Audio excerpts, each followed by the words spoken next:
Here we go. We are live. Wow. Hello there. Hi, Welcome Darren. to. How are you doing? And who do you have with you? Oh, morning to you, morning to all our listeners. And like you said, welcome to Chat with Sandy and Karen. I'm good. Today I've got my dog with me who seems to want cuddles. This morning, this is Levi. Levi, you going to say hello? Hello, Levi. Levi. Hello. Hello there. You are adorable. Hi, Levi. Hi, Levi. Good dog.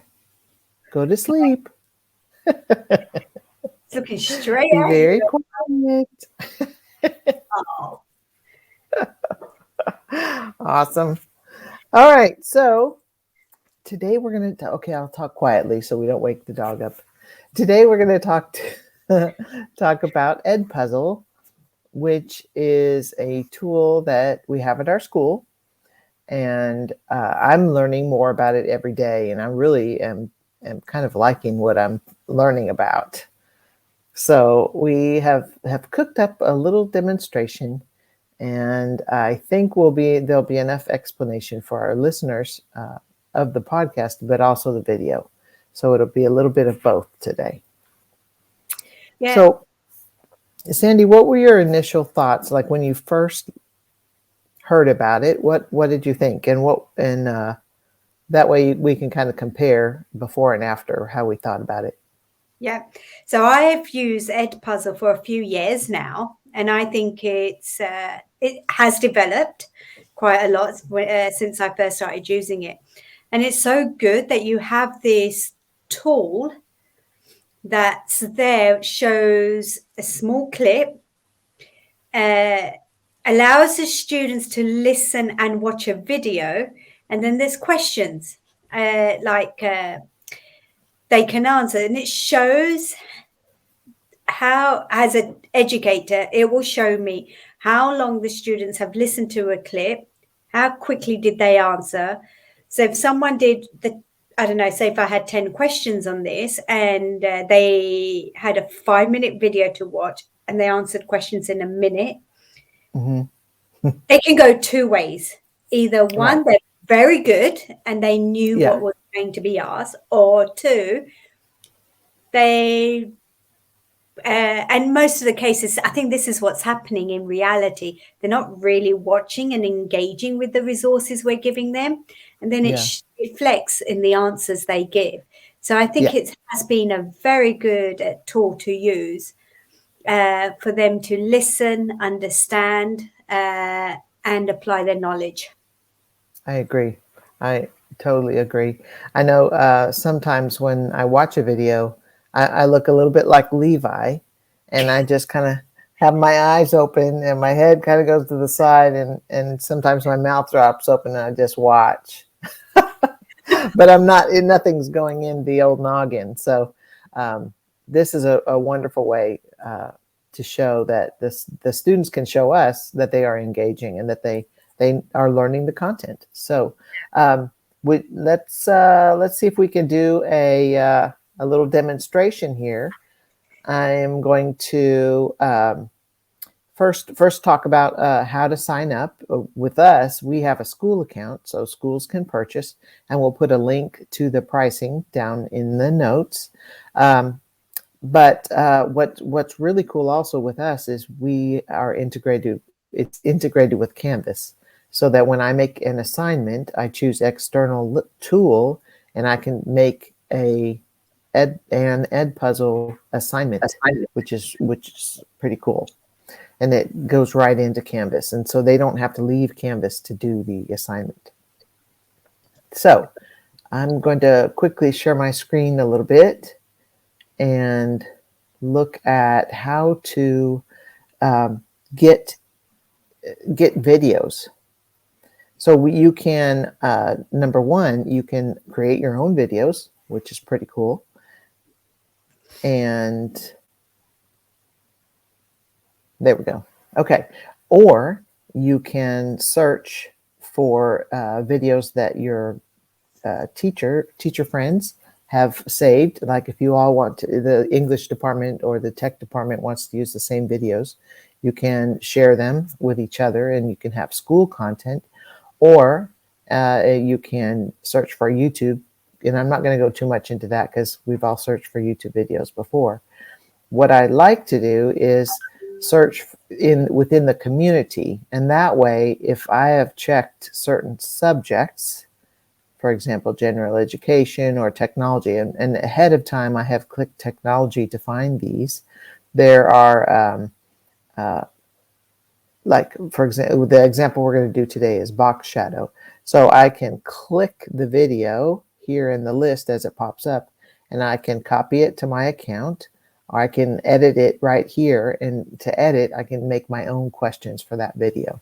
So that's pretty cool when you search. So you can add your own content as well. You can upload your own video, record a video on screen here, or you choose a student project.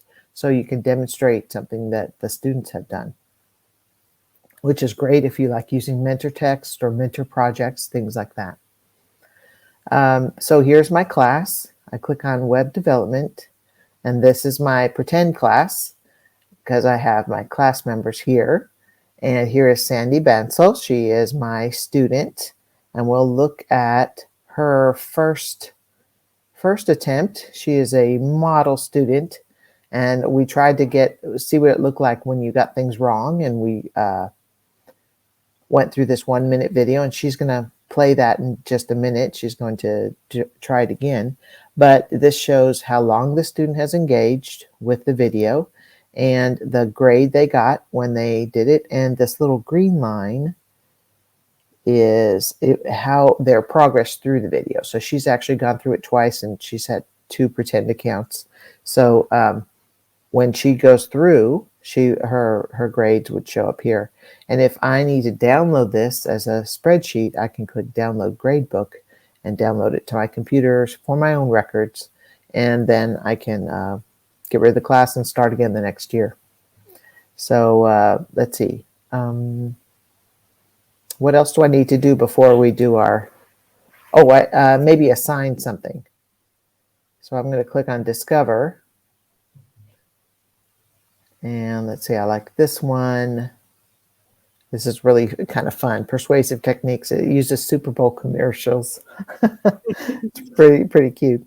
Anyway, engaging, funny videos. It's not just about yes, serious HTML web development. The right. videos are short and engaging. Right. But like you said earlier, you can create your own videos. Right. If I know they need to practice on some skill, I can make my own and then have them do step by step along the way. So I'm going to assign this video, and on the assignment page, you choose the class. I can assign it to all or assign manually to just some students. I have the start date and the due date, and here is very interesting as well. I can prevent skipping so that they can't skip the questions that I put in there. They can always go back and rewatch the last little bit of content. And also I can turn on closed captioning, which I think is very good for English learners or whatever language you're teaching. And if you're like me, sometimes you get to this point and you think, oh, I forgot to create a class. Well, you can add a new class right here if you want to, and then just click assign. So there we got that. So now it's assigned to my class. And here's my class, and here's the persuasive techniques. And I think that's all I wanted to share from my end. Can you think of anything I need to add, Sandy? No, maybe we can show what it's like to be as a student, what the student is. All right, so I'm stopping my share. I'll let you go.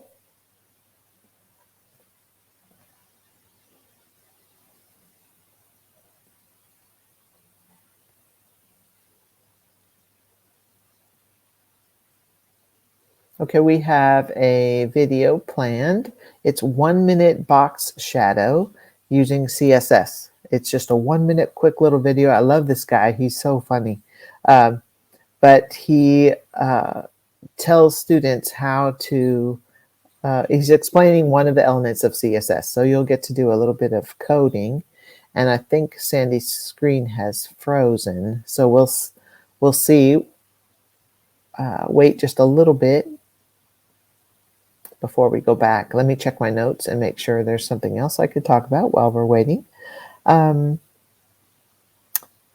your school tab. So when you want to share content, you can share it with other school members and the teachers that have signed up.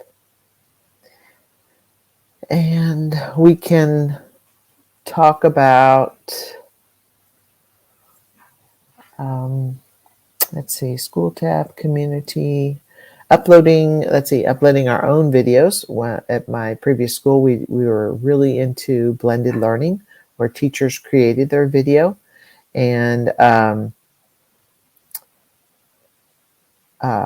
they could make centers, state video centers, where they would create a video and then have the students there for 10 or 15 minutes. You don't want to have them for an hour and a half watching videos and answering questions. That kind of, it defeats the purpose of you being the teacher there and sharing your content with them. So it's really important that you keep your videos short. That's just a little tip. So anyway, so teachers could create their videos and add their own questions and emphasize what they knew that their class needed. Oh, and also there is live mode. So live mode is where you could run the video and the students answer the questions real time. So the video will run, then it'll pause, ask the question, and the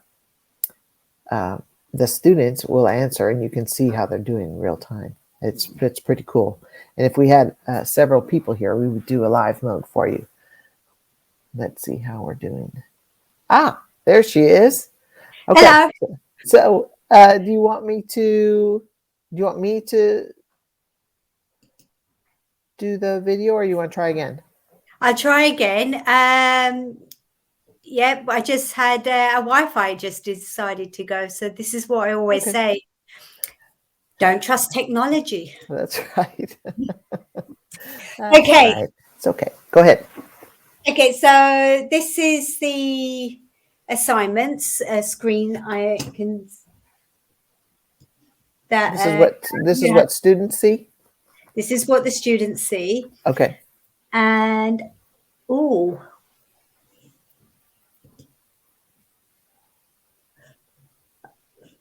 So I have apparently completed all the other assignments. I'm going to quickly take maybe this one.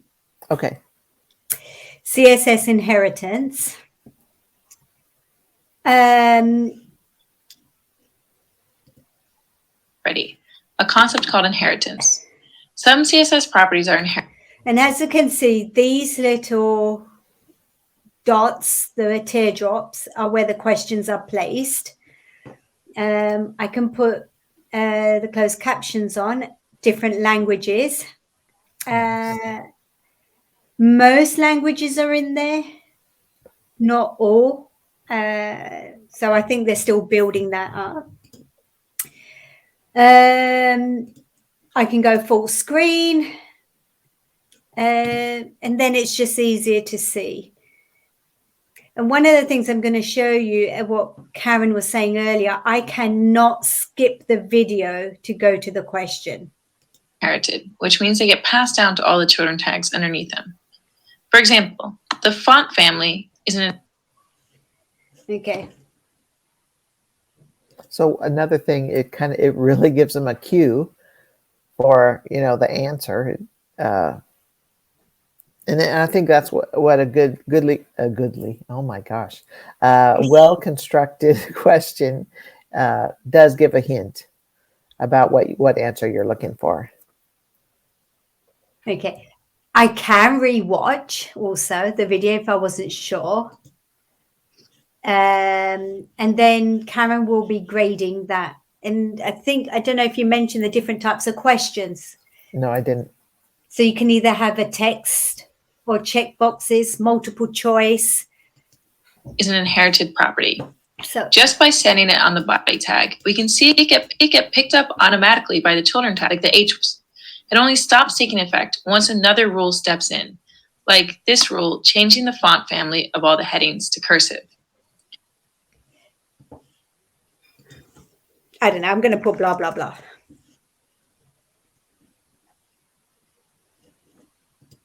Another inherited property is color. If we set it on body, we can see it trickle down to all the tags inside body until other rules override it, like this rule here setting it green. Can you change the speed on this one, Sandy? Font weight, font size, font style, line height, text to line. Actually, a lot of the ones I know on Sorry, YouTube Karen? you can.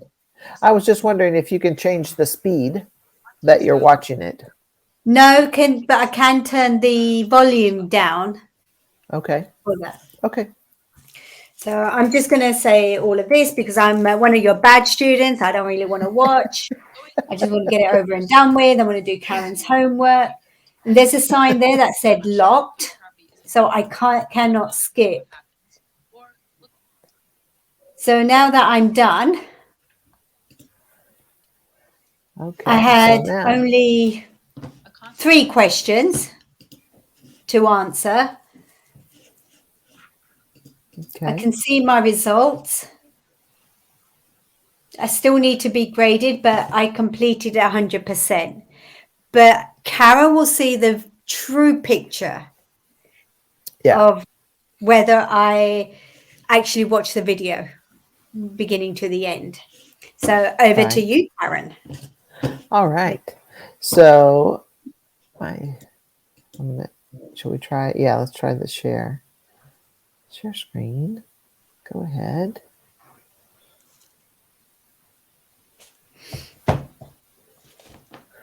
Okay, so here is the video that Sandy just watched.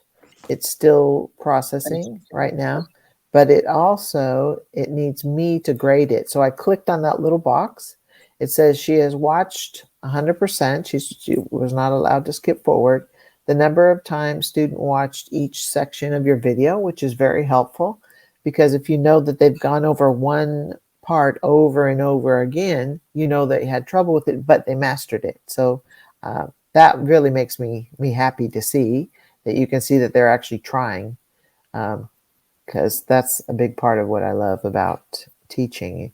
So anyway, she wrote inherited property, and I can give a comment, and I can say great job.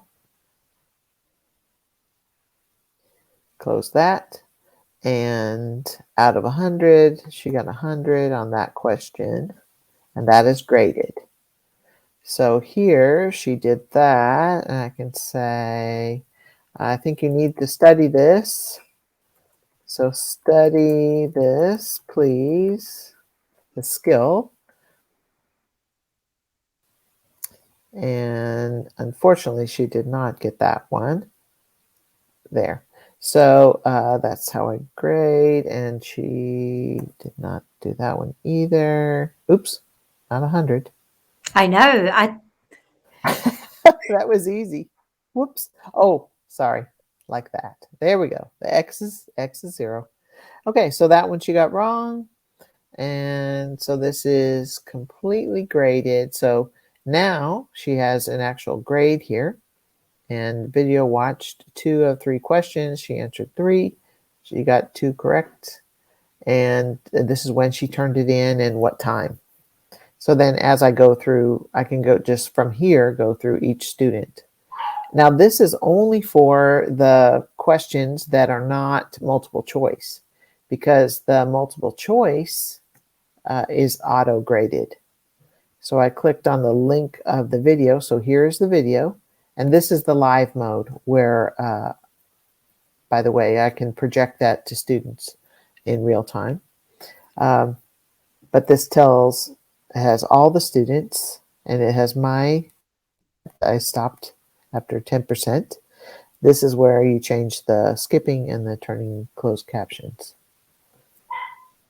So all of that is in the grade book section. And here, now it's done processing. I've graded it, and she got a 67 on here. So it gives the teacher an overview as well of what they've done and what needs to be done. So a really good tool to have, especially now we're doing blended learning. Absolutely. Yeah, the students are so used to watching videos and consuming this kind of content that I think that this is right directly to what they need. I think it's a good way to use the tools that are out there, and of course, this is at a distance. This is perfect because we can see what they're doing, and then you have the teachable moment. And you have the conversation with them and see how they're doing. Yeah. And discuss their progress. Perfect. Yeah. Is there anything else before you close us out? I would say to all the educators that are listening to try it, have a feel of it, invite others, educators within your establishment, in your school, college, etc., to have a go, come as a team. Maybe the first time you will use it, just like anything you have for the first time, you have to find your way. But once you've done that, it's very easy. And there's so much content out there. Absolutely. And the basic plan is $0 per month. So you still have access to more than 5 million videos. You can create your own videos still with the free plan. You can add questions. Oh, and I forgot audio notes. You could just say, instead of asking a question, you could say, okay, pay attention to what a box shadow is. This part is very important. And then they watch the video. So that way you're emphasizing, but you don't have to actually take a grade on every single thing. And then just the pro teacher is $12.50 a month. And of course, these are US dollars. And then schools and districts can request prices based on how many users they have. So the free plan is what I started with. And the free plan is great. I mean, yeah, I think it's really a good deal.